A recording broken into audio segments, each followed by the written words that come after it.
dernier exercice concernant le circuit équivalent de Thevenin, mais aussi le circuit équivalent de Norton. On va trouver les deux circuits. Comment faire pour trouver le circuit équivalent de Norton? Il suffit de déterminer le circuit équivalent de Thevenin et en 5 secondes seulement, on en déduit de celui de Norton, le circuit équivalent de Norton. Il existe deux méthodes. On calcule séparément le circuit équivalent de Thevenin, puis on calcule d'une autre façon le circuit équivalent de Norton. Mais ici, je vais traiter les deux en même temps. On fait un seul calcul et on déduit le deuxième. D'accord? C'est beaucoup plus rapide. Autrement dit, on fait un travail. On vise d'objectifs avec un seul travail. Bon, pour ça, on y va. Ici, on a une source de tension indépendante de 20 volts. Et là, une source de courant dépendante. Cette source de courant dépend de V12, c'est-à-dire ici à là ou ici à là. D'accord? Pour une source de tension, on peut indépendante, quand il s'agit d'une source indépendante, qu'il soit courant ou indépendant en courant ou en tension, on peut neutraliser. Par contre, ici, il s'agit d'une source de courant dépendante. On ne peut pas la neutraliser. Il faut revoir le premier, deuxième et troisième exercice. D'accord? Et premier, deux et troisième exercice. C'est juste un rappel. Maintenant, on va court-circuiter ça. Et on garde ça, puisqu'on ne peut pas la neutraliser. Et qu'est-ce que ça nous donne? On va reprendre le schéma. On court-circuite. Il s'agit de trouver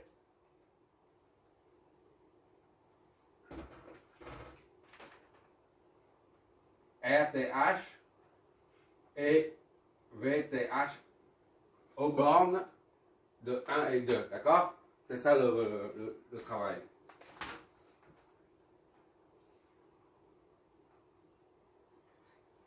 Maintenant, on détermine RTH. Là. On reprend le schéma.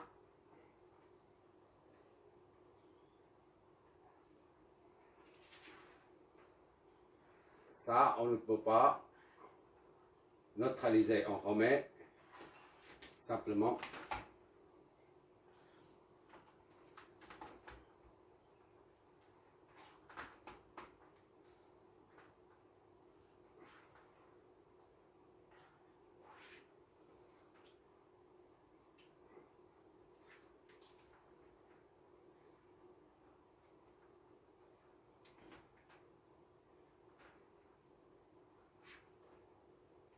voilà. Là, on la court-circuite, ça devient un simple fil conducteur. 1 et 2. Et 2.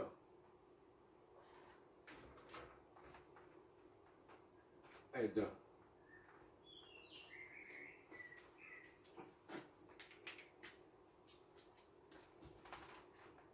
La source de courant. J'utilise la couleur verte parce qu'il y a plus rouge. IB est égal à 2 V12. D'accord? R1 ici, R2 ici.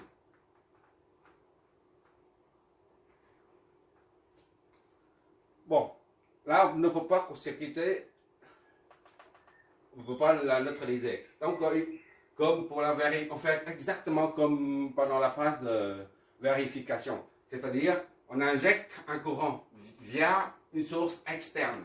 Et on détermine grâce à la loi V est égal à RI, la résistance aux bornes 1 et 2. Donc, ça se traduit par une source de tension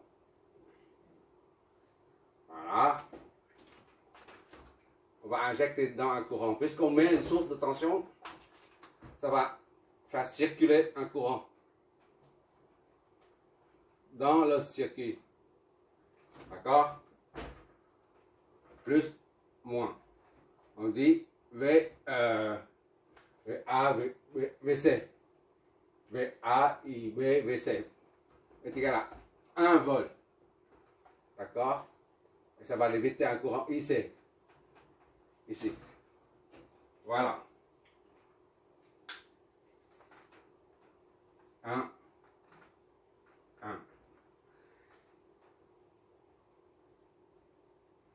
Sachant que R, ça, on va calculer déjà. Après, on doit trouver la résistance aux bornes 1, 2. Avec ce circuit, d'accord? Bon, 1, 2, 1. Ici, 2. 2, c'est 0. C'est la même chose. D'accord? 0 volt ici, là.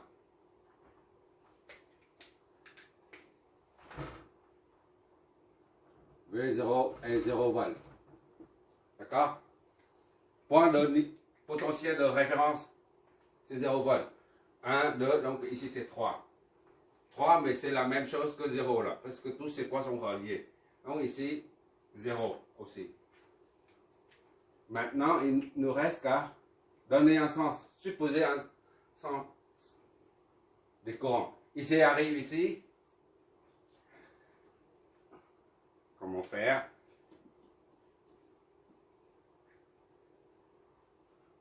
I1, on va I1 ici et I2 ici. Voilà. I1, ici arrive au nœud 1, il est scindé en deux, en I1 et I2. D'accord? Ça retourne au point 0. I1 est partagé en I1, I2 et IB. Voilà. I1, I2, IB reconstituent IC. D'accord? Maintenant, il faut les flèches de tension aux bornes de chaque élément. Ça, on remet ici, c'est la même chose. 1, 0, 1, 0, 1, 0, c'est la même chose. D'accord? V, 1, 0. Ça, c'est une source de tension, les deux flèches. Le tension et le courant sont dans le même sens. Là, c'est opposé, le sens opposé. Un récepteur. Voilà, tout est prêt. Maintenant, on peut attaquer. On applique la loi d'Ohm à ce récepteur. Déjà, on a V0 est égal à 0. V0 est égal à 0 volt. C'est le premier résultat. Parce qu'on a fixé ça arbitrairement à 0 volt. V10 est égal à combien? V10 au borne 1, 2 est égal à VC. Est égal à 1 volt. Or, V10 est égal à V1 moins V0 est égal à 1. Ça, 0 volt. D'où V1 est égal à 1 volt. Deuxième résultat. D'accord? Bon, ça c'est 1, 10. Et ça c'est 1, 10 pareil. V10, d'accord? Il n'y a que des V10 partout.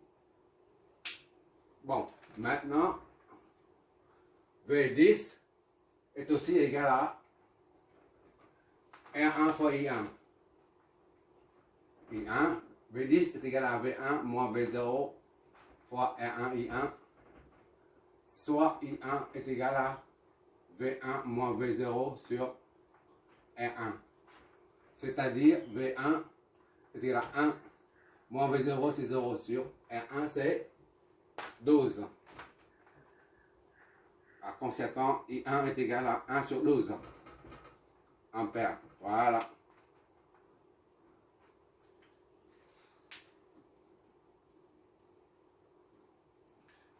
Maintenant, on fait la même chose pour ce récepteur R2. Tension aux bornes, c'est toujours V10, c'est égal à R2 fois I2. V10 est égal à V1 moins V0, R2, I2. D'accord? D'où I2 est égal à V1 moins V0, c'est toujours la même chose, sur R2. Soit V1 est égal à 1 moins 0 sur R2, 60. Par conséquent, I2 est égal à 1 sur 60 ampères. Voilà.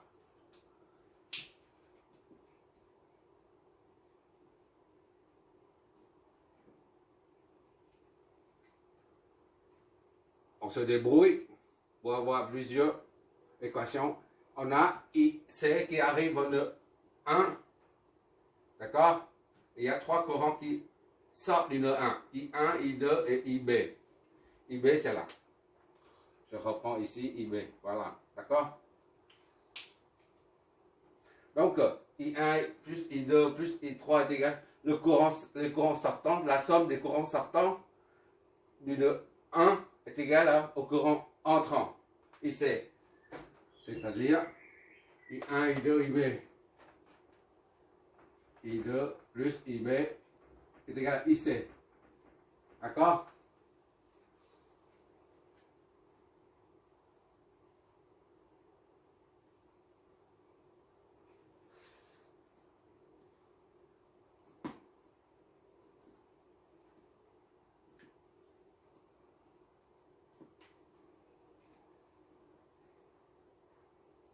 I1, on remplace dedans, I1 c'est 1 sur 12, plus I2 c'est 1 sur 60, plus IB, IB c'est 2 fois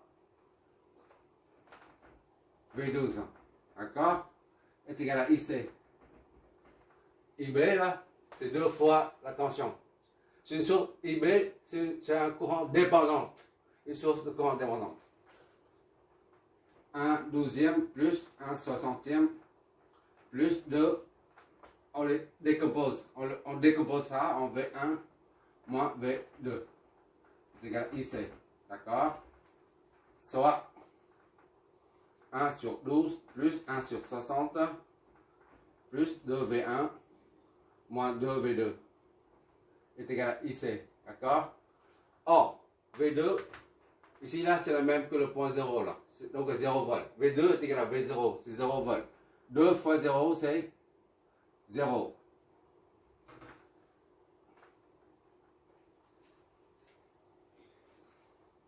D'accord? Je vais peut-être trop vite. Je reprends. 1 sur 12 plus 1 sur 60 plus 2 fois V1, c'est 1. Moins 2 fois V2, c'est 0 là. Ici, d'accord? Donc 12, je vois toujours, j'espère. Encore 2 lignes. 1 sur 12, plus 1 sur 60, plus 2 est égal à IC. Soit IC est égal à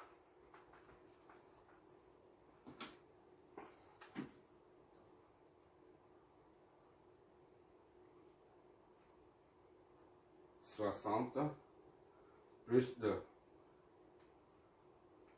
2,1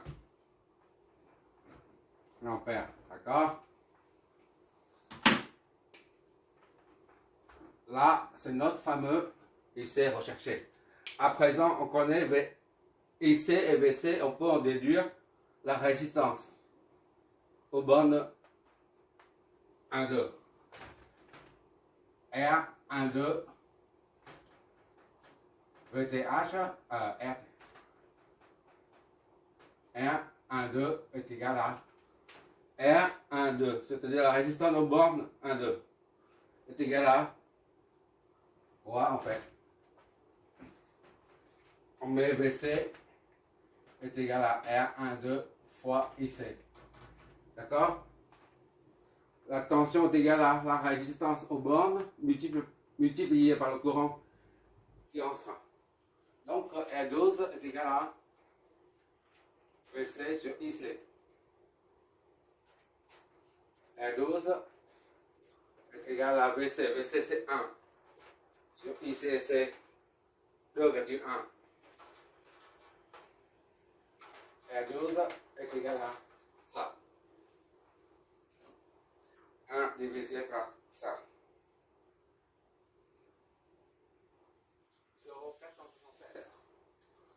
Disons 476. 0,48 ohms. D'accord?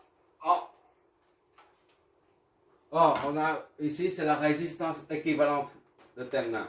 RTH est égal à R12.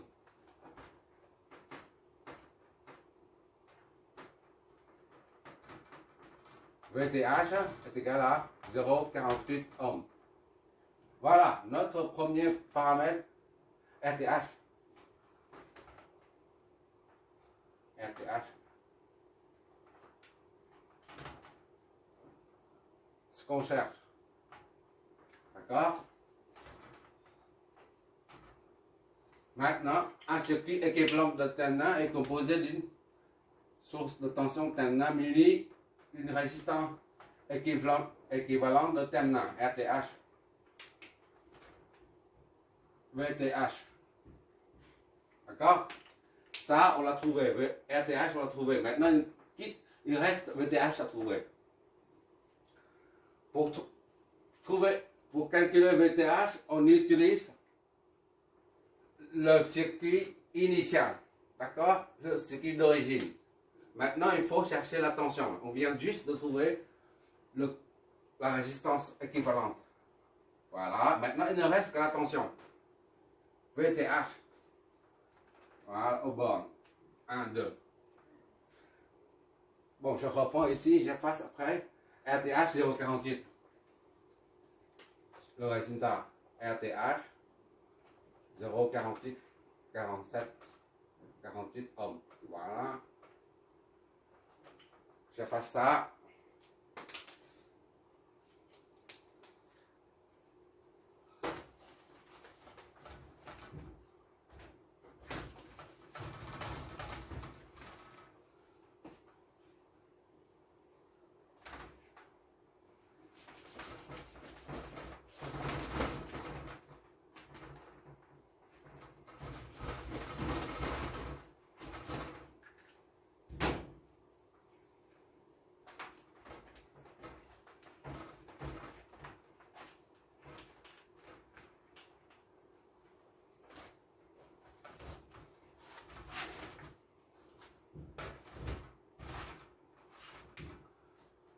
Bon, on reprend le circuit initial, c'est-à-dire il y a une source ici. La source de tension indépendante. On remet plus moins. VA est égal à 30 volts. D'accord? Et ça, ça disparaît le circuit initial, il n'y a pas ça. Ça, on a rajouté pour pouvoir calculer la résistance RTH. Maintenant, voilà, c'est ça le circuit initial, d'accord?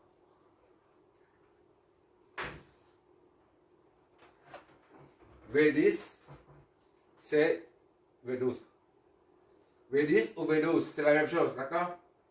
Ça, c'est VTH. Aux bornes de 1 et 2.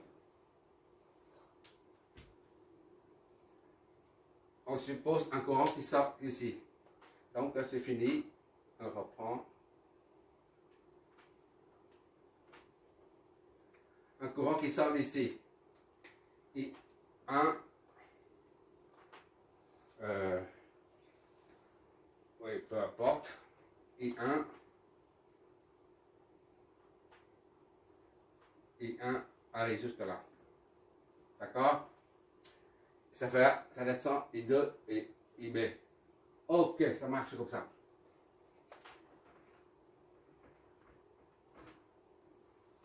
Bon, juste cette flèche. Voilà. On suppose un courant I1 qui sort de la source indépendante. Quand il arrive jusqu'au nœud 1, il est scindé en deux, en I2 et IB, d'accord? Et I2 et IB descendent jusqu'au 0 pour reconstituer. Ce côté, il ne peut pas circuler parce qu'il n'y a pas de. Le circuit n'est pas fermé. Donc I2 et IB est obligé de circuler dans cette branche pour reconstituer I1. D'accord? Et là, c'est V0, 1. On met tout ça, 1, 2, 0, 1, 1. 2, on met ici 3. 1, 2, 3. Voilà.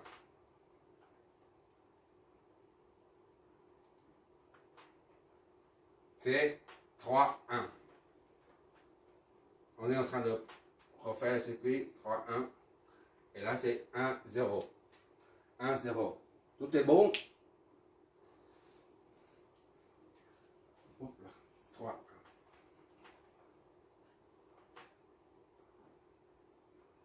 3, 1, d'accord? 0, c'est le point 2. 1, 1, 1, c'est le même point. Ici, c'est le point, un point distinct. Bon, la flèche de tension, on a 1, 0, ok, 3, 1, ok, un récepteur. Ici, 1, 0, 1, 0, 1, 0. Donc les deux flèches sont les mêmes. Par contre, ici, c'est V. Ici. V, 3, 0. D'accord, V3 et 0. Voilà.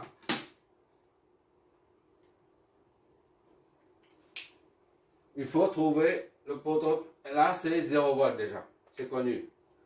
Il faut trouver juste le potentiel aux bornes, au nœud 1. Donc, à partir de là, on a VTH. D'accord? VA. Bon, on y va. V0 est égal à 0. C'est connu. V30 est égal à VA.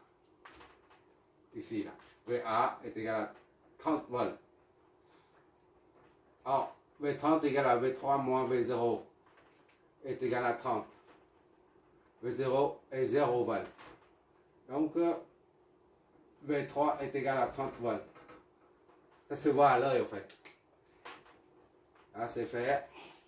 Deux potentiels. Maintenant, ce qu'on cherche, c'est le potentiel au point 1.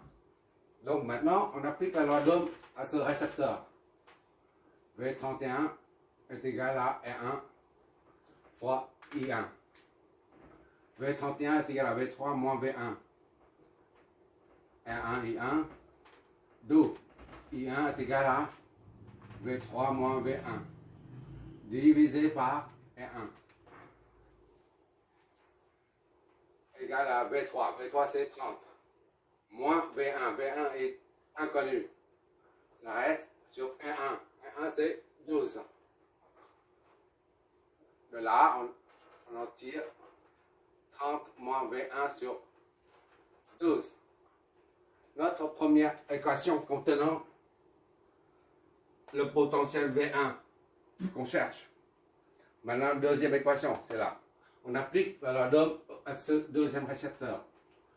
V10 est égal à R2 fois I2. V10, or V10 est égal à V1 moins V0. R2, I2.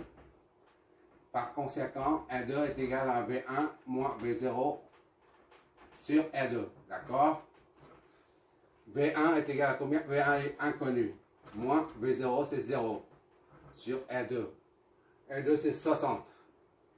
Et par conséquent, I2 est égal à V1 sur 60. Notre deuxième équation. D'accord? On va exploiter la loi des nœuds. On voit ici que I1 est égal, le courant arrivant au nœud 1, c'est I1, est égal à la somme des courants sortants du nœud 1. C'est-à-dire I1 est égal à la somme des deux là. I1, I2 plus IB. I1 est égal à I2 plus IB. D'accord?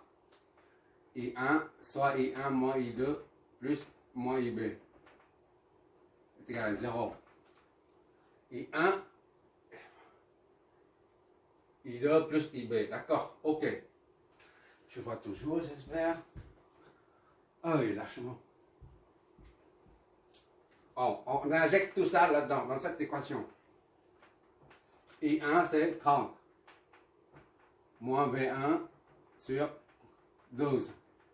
D'accord? I2 moins I2, I2 c'est V1 sur 60. Moins IB. IB c'est quoi? IB c'est 2 fois V12.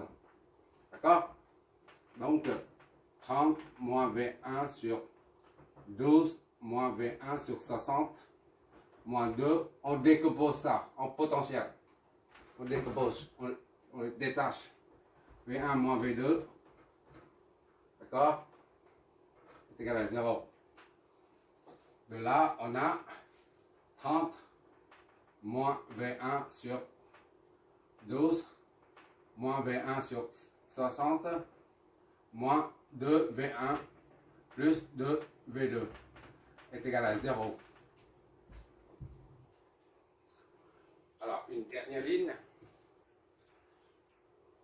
30 moins V1 sur 12 moins V1 sur 60 moins 2 fois V1 c'est inconnu.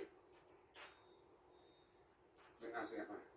Plus 2 fois V2 c'est 0. V2 c'est la même chose que V0. 0. Ainsi on a 30 moins V1 sur 12 moins V1 sur 60 moins 2 V1. Ça c'est 0 là. 2 fois 0 c'est 0. Moins 2 sur 2 V1 est égal à 0. Voilà. C'est une équation de premier degré. On l'a connu est V1. On est presque terminé. On a presque terminé. 60 divisé par le dénominateur commun, c'est 60. 60 divisé par 12, ça fait 5. 5, 30 moins V1, moins V1. Ça, c'est 120. Moins 120. V1. Ne fais pas des bêtises. OK. 1. 150 moins 5 V1 moins V1 moins 120 V1 est égal à 0. Qu'est-ce que ça me donne? Moins 120 moins 126 V1. Moins 126 V1. D'accord? Plus 150. 0. V1 est égal à 150 sur 126. V1 est égal à combien? Calculatrice.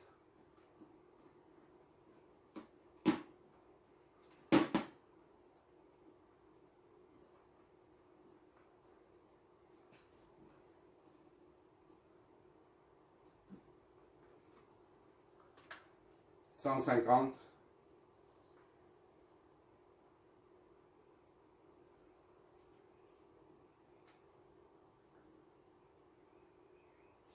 150 divisé par 126. 1,19.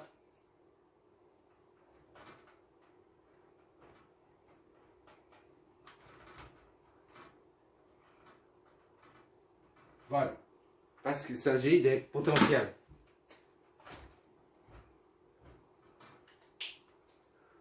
Or,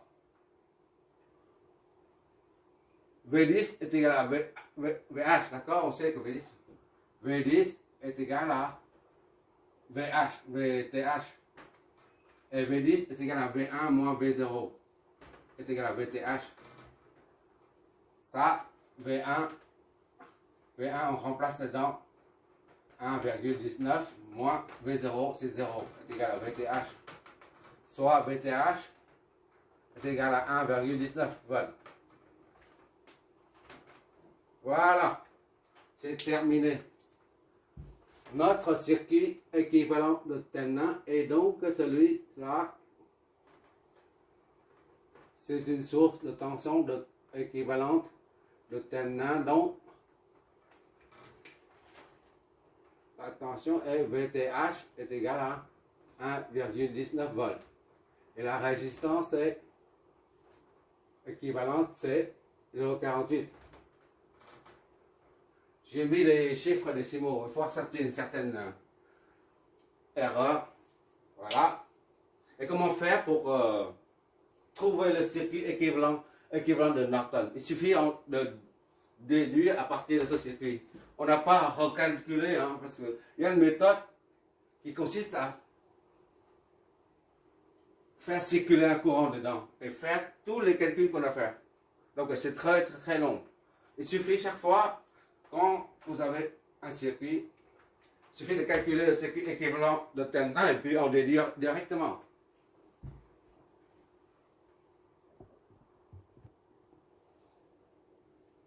Comment faire? Eh bien, c'est très simple. Un circuit équivalent de Thévenin est de cette configuration-là. Pour passer au circuit équivalent de Norton, c'est-à-dire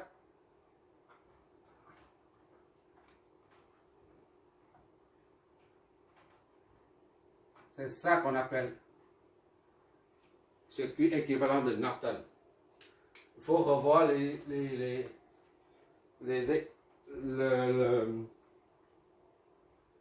premier exercice concernant le circuit équivalent de Thévenin. I, R. Voilà. Il faut passer de là à là. Bon, tout simplement, le passage U est égal à RI. Tout simplement. Donc, il faut trouver I. Ici, en l'occurrence, U, c'est VTH est égal à RTH fois I. D'accord? Donc, I, c'est quoi? I, c'est VTH sur RTH, tout simplement. VTH, c'est 1,19 sur RTH, c'est 0,48. Donc, I est égal à